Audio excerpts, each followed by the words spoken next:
The Battle of Edgehill, fought on October 23, 1642, was the first major engagement of the English Civil War, marking a significant turning point in the conflict between the forces of King Charles I, the Royalists, and Parliament, the Parliamentarians.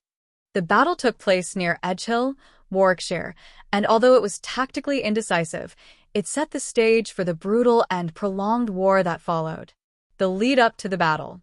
The English Civil War had erupted earlier that year in August 1642, following escalating tensions between King Charles I and Parliament over issues of political power, taxation, and religion. Both sides raised armies, with Charles leading the Royalists and Parliament organizing the parliamentarian forces, which included a mix of Puritans, urban supporters, and some noble families. Charles's army, consisting largely of well-trained cavalry and experienced soldiers, marched south to confront Parliament's forces, who had assembled in the Midlands.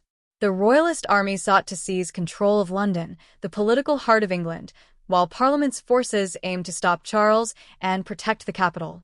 The battle.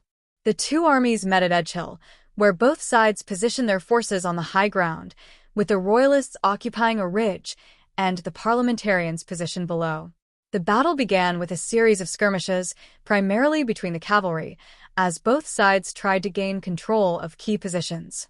The Royalist forces, under the command of King Charles I himself, had the advantage in cavalry and were able to push back the Parliamentarian right wing, led by Robert Devereux, the Earl of Essex.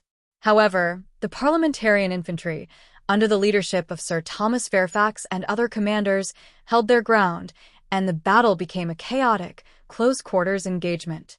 The fighting was fierce and long-lasting, with no decisive breakthrough on either side. As the day wore on, both armies suffered heavy casualties, and neither could claim a clear victory. By evening, the battle had ended with both sides exhausted and unable to press their advantage further. The Royalists, despite their initial success on the cavalry flank, were unable to capitalize on their position, and the Parliamentarians held the field. Aftermath and consequences. Although tactically indecisive, the Battle of Edgehill had significant strategic consequences. Charles I was unable to break the Parliamentarian forces and failed to capture London, which remained under the control of Parliament.